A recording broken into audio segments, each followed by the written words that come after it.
How to analyze Facebook ad creatives the right way.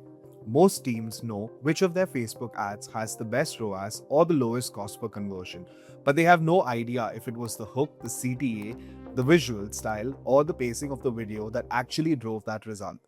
And that's why every time they go to build their next round of creatives, instead of knowing exactly what will perform best, they have no clear direction.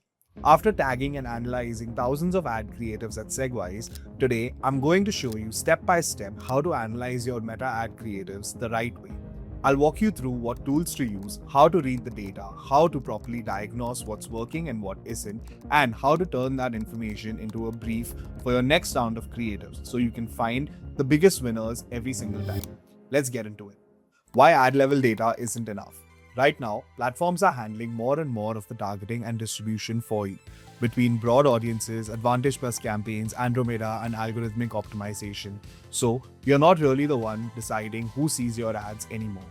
So, when so much of the process is automated, the creative becomes the main thing you actually control and is exactly what determines whether your ads perform or not. That means how well you can analyze your creatives and pull insights from them is what's going to separate you from everyone else who's just launching ads based on what they think will work. The problem is, the way most people are looking at creative performance doesn't actually tell you what you need to know. When you open Ads Manager and check your results, you're seeing performance at the ad level. You can see that one ad spends $5,000 and got a $40 cost per conversion. Another ad maybe spent $3,000 and got a $60 cost per conversion. So you know which ad won, but you have no idea which part of that ad actually drove that result for you. And that's why your next round of creatives ends up being a guess. You know ad 3 had a 4x ROAS, so you try to remake it with small tweaks, maybe a different thumbnail or a slightly different opening line in the hook. But when that new variation completely flops, you have no idea what went wrong. You don't know if the original won because of the hook or because of the CPA or because of the format. So you can't intentionally build more ads around the elements that actually cause the result. And this leads to creative teams getting vague briefs that just ask them to make something similar to what worked last time. That's because there's no clean element level data explaining why exactly an ad won, so the brief has nothing specific to build around. What you need instead is element level analysis, where you break each ad down into its individual components and track how each one performs on its own. Every ad is made up of elements: the hook, the first dialogue, the CTA, the visual style, the colors, the background music, the text overlays, and the format. When you tag each of those elements and map them against their performance metrics, you start seeing patterns that ad level data won't show you. For example, you might find that a certain hook style shows up in the majority of your top performers. That tells you that the hook is a driver, not the other elements around it. Or you might see that a specific CTA format consistently drives a lower CPA regardless of what your angle or visual style it's paired with. That's a signal that the CTA itself is doing the heavy lifting in those ads. Having this information is how you go into your next creative round, knowing exactly which elements to build around and which ones to swap out, giving your ads a much higher chance of performing well. So, with that said, let me show you exactly how to do this step by step. I'm going to be using our platform Segwise to do all of this. So if you want to follow along, you can try it out for completely free by clicking the first link in the description. Segwise connects to your ad accounts and automatically tags every element of your creatives that we talked about, so you can see exactly what's driving the results. Anyway, let's dive in. We're going to start out by getting all your data into one place on the Segwise dashboard. The way you do this is by connecting your ad networks with a simple process, and we pull in all the data into one unified dashboard. To show you how this works, this is what the Segwise dashboard actually looks like. You go into your settings over here and you can see there's a bunch of ad networks here that you can connect to. Now, while I've already connected to a bunch of networks, I'm still going to show you how I can connect another ad account over here. So simple, you click on the Meta plus icon over there and you have to just sign in with your Meta account. So this gives you a pop-up. Now, because I've already connected this once in the past, it's asked me to reconnect. So I'm just going to go ahead and reconnect over here. But the process remains the same. So instead of reconnect, you would be connecting essentially for the first time, but the process still remains the exact same. So if you're not logged in already, this would ask you to log into your Facebook account. And once you do that, this is what it would look like. So from here, this would show me which account I would like to connect with. So I'm just going to go ahead and connect with the Segwise account. I need to enable that connection. Once I've chosen the account, it then asks me which ad account I would like to connect with. So I'm just going to go ahead and choose Segwise test. That's it. That's how easy it is to connect your Meta ad account, and we start pulling in your data and we start analyzing it from the very moment that you actually connect your ad account. The setup is no code, so you don't need any engineering work. It takes a few minutes and then Segwise starts pulling in all your creatives and performance data automatically. If you're running ads on Google, TikTok, or any other supported networks, you connect those the same way. And the reason you'd want to do that is so that all your creative data from every platform comes into one single unified dashboard. Once your accounts are connected, the next step is where the actual analysis starts, the AI tagging. So this is something that happens on the back end. It's not visual that you can see every single creative getting tagged, but you can go over to your creative analytics section, which is here, and you should be able to see an overview over here. And once we pulled in all the data and our AI agents have watched every single ad of yours across the networks that you've connected and tagged each and every one of those, you should be able to see a bunch of reports over here on this left panel, which could be sorted by AI tags in this case, or they could be other reports. Or you will have video reports which will show you your top videos, top hooks, and you would also have like static reports for your static creatives. So I'm just going to go over here to see what are the top hooks in the videos that we've been running for this demo org called Q and Habit. So as you can see, these are all the video creatives that are being run across all the networks that have been connected. I'm just going to change this view into card view so that it's a lot easier to see all the video creatives that you're running. It's just visually better to go through your ad creatives in this view. So what's happening here is that Segwise uses a multimodal AI to break down each of your creatives and tag every individual element inside them. For video ads, it picks up on hook dialogue, characters, visual style, background music, on-screen text, CTA types, emotional tone, and scene changes. For image ads, it would tag colors, compositions, headlines, product shots, and CTA text. So if I was to just look at any of these creatives, let's say No makeup this still one. needs something. This pocket tint just melts into skin. Blend it Yep. with your fingers and suddenly you're alive. There's like a short preview that opens over here, but I can go deeper and start looking at the tags that are specifically associated with this video, right? So as you can see, what are the benefits mentioned? This particular influencer talks about the effortless application of this skincare product. She also talks about the natural aesthetic that this brings out by using this product. There's other tags as well that you can go through. So for example, if I was to look at what the hook scene audio type is, it's the human dialogue. The video actually opens with her talking about the product. So that's what's been picked up over here. The hook tactic is also a problem solution framing, which means that she talks about the problems associated with skincare and how this particular product solves for them specifically. And on top of the automatic tags that we go ahead and use, you can also create your own custom tags for anything that is extremely specific to your brand or the testing frameworks that you are using at the moment. In order to set up a custom tag, you would actually have to go into your settings. I'm just going to discard this over here because we've not really made any changes. And I can go down over here and choose custom tags. When I click on this, it actually takes me to another page where I can go ahead and set up this custom tag. It's a tag bot that you have. You sign in with the existing email that you are using, and it would actually take you through a series of questions that you would have to answer for that specific tag. We basically collect a bunch of information around what you are trying to tag and what you're looking for, and we go ahead and then create that tag. You verify it, and then moving forward, all your ad creators start getting tagged for that very specific custom tag that you care about.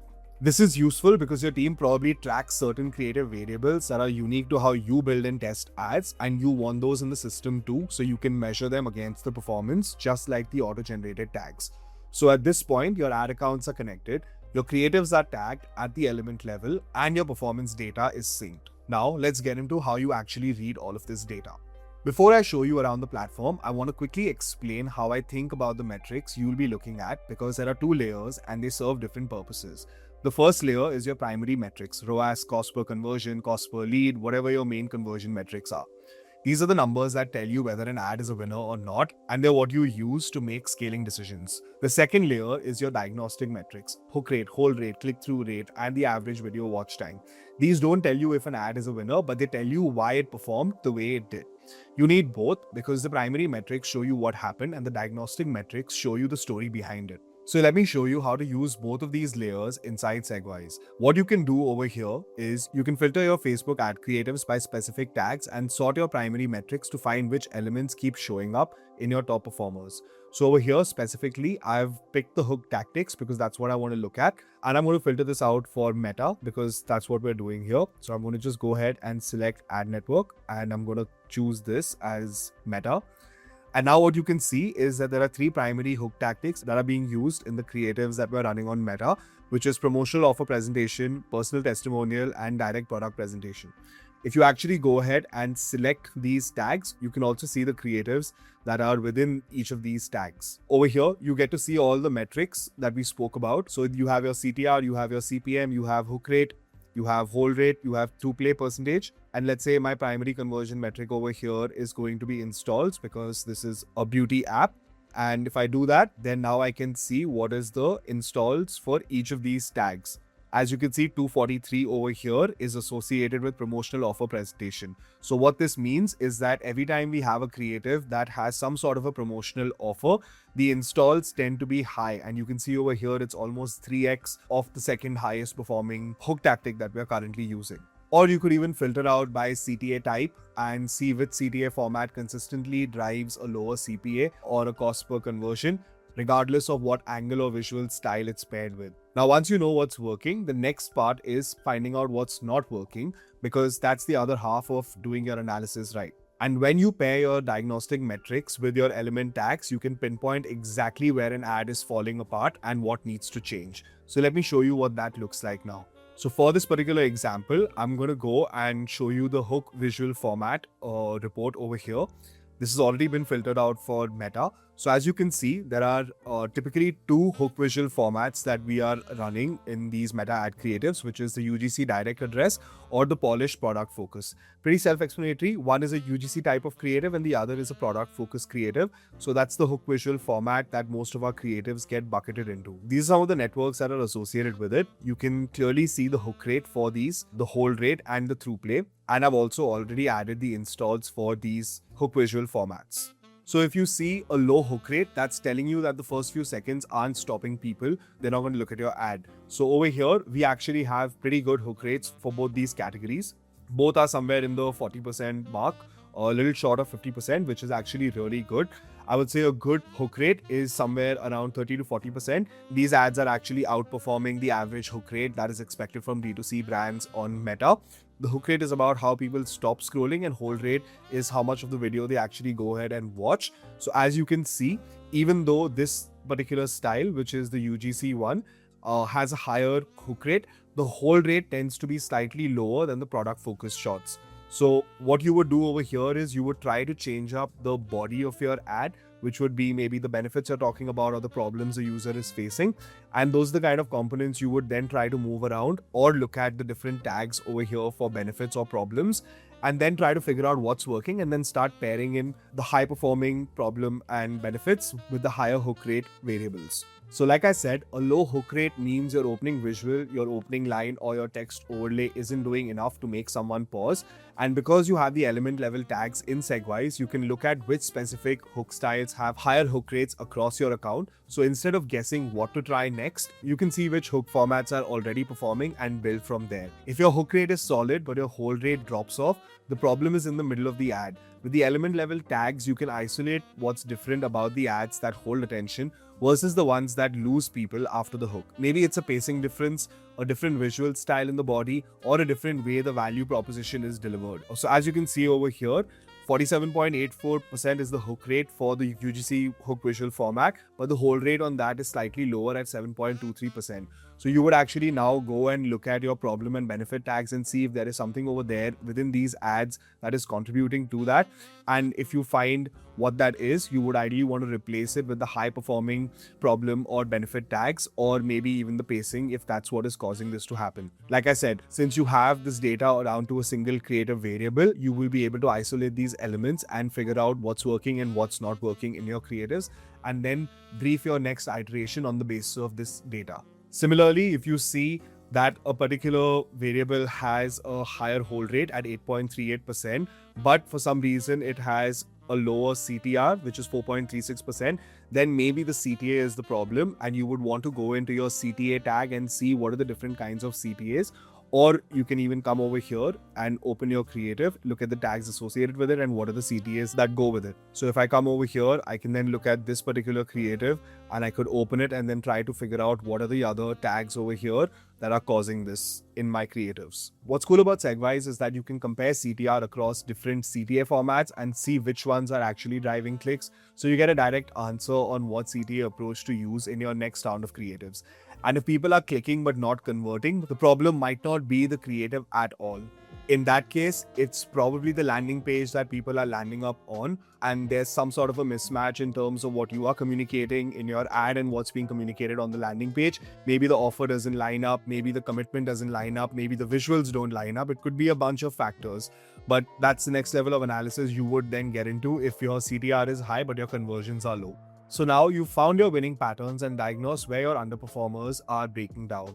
The last step is turning all of that into something your creative teams can actually use. Start with the elements that are consistently showing up in your top performers. If your analysis showed that a specific hook style is driving a higher ROAS than everything else, that goes into the brief as a starting point for the next round. Same thing with CTA formats, visual styles, or any other tagged elements that keep appearing in your winners. You're looking for patterns across multiple creatives. That's what tells you the element itself is driving the result. Then, layer in the fixes of your underperforming ads. If you found that a certain angle has a high hook rate but a low hold rate, your brief should keep that hook and ask for the rework body. If CTR was low across a set of ads and you traced it back to weak CTA, your brief should specify the CTA format that your data showed performs better.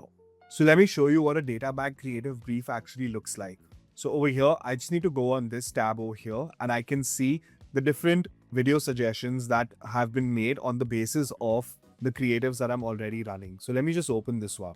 So frame by frame, you can see how this video needs to be structured. This is an opening frame. It's a relatable individual shares recent skincare discovery. We saw how having an influencer in your opening frame works well for you and talking about their skincare routine. A woman explains ritualistic skincare approach over here. The hand dispenses the cloud cleanse onto the palm. Then you have hands gently foam the cleanser, reviving natural, healthy, soft skin. And over here, you have a brand name with a call to action over here. So the new brief, the video blends in authentic direct-to-camera personal testimony with the brand signature clean product aesthetic. It aims to create a relatable journey of your discovery. There's product details as well over here that you can take to your creative team. And there's also a scene-by-scene breakdown on what exactly needs to be done. So in case you want to share this scene-by-scene breakup with your creative team as well, you could do that. There's also a music and sound breakup over here. So we actually also go ahead and create a bunch of static creatives for you as well at the moment, which are backed by your data. So if you actually go into one of these, you can see the specific reasoning on which this creative was chosen. Now, of course, this reasoning is embedded in your static data, so that would completely line up based on what's working in your statics and what's not working in your statics. And it has basically picked the winning elements and made this creative for you, which you could then go ahead and download over here. Or you could change the aspect ratio as per the network that you want to run it on and download that and then start running it. And remember, this isn't something you do one time. It's a system you run through every time you launch a new batch of creatives. Each time you launch, the data feeds back into Segwise, the tags get applied, and you have fresh performance data to analyze for the next round. Segwise also tracks creative fatigue automatically, so you can see when a winning creative is starting to decline before your ROAS actually drops. That way you always have something ready instead of trying to put something together after an ad has already started to die out. If you want to try this for your own Facebook ad account, you can check out Segwise for free. Just click the first link in the description. As I mentioned earlier, it's going to be super powerful for your analysis considering it connects to 15 plus networks and data sources.